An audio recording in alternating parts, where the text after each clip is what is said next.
What's hard is falling for his wife.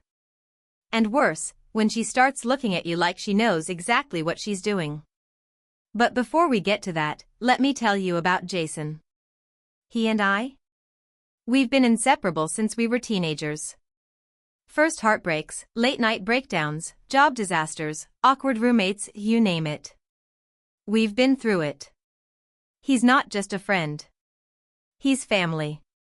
Then came Sydney. When Jason told me he was in love, I was genuinely happy for him. And then I met her. Smart. Witty. Effortlessly magnetic. Not the kind of woman who tries to command attention. She simply exists, and people find themselves leaning in, without even realizing it.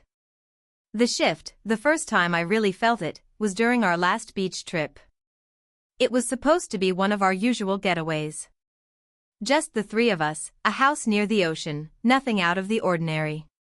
But that night, Jason got sick from the seafood and passed out early. Sydney and I ended up on the porch with a bottle of wine, the ocean breathing just a few feet away. She asked if I was over Bill. She knew how spectacularly that had imploded. I made a joke, but she didn't laugh. She looked at me, steady and soft. "You didn't deserve that," she said. "I hope you know that." Her eyes didn't leave mine. I looked away. My voice barely came out. "Thanks." And there it was. That pull. That terrifying, electric pull.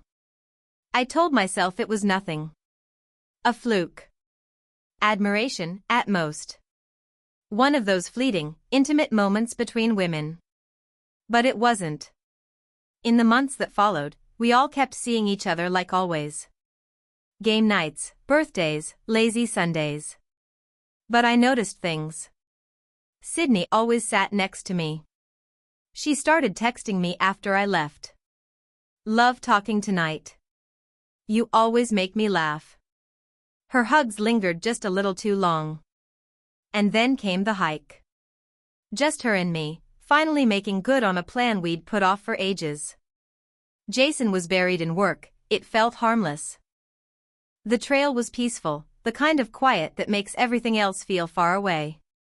When we reached the overlook, we stopped. Neither of us spoke. Then she turned to me.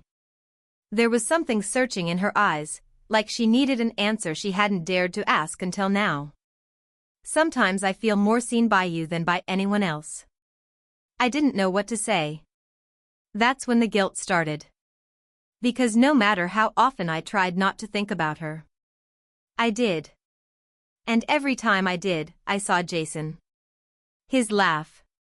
His loyalty. The night he told me I was the one person he trusted completely. How do you betray someone who's never done anything but love you?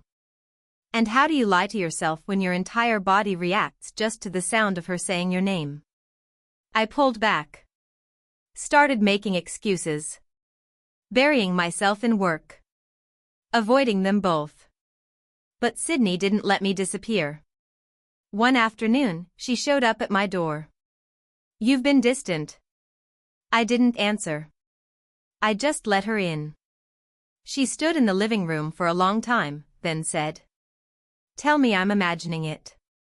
That this thing, whatever it is, doesn't exist."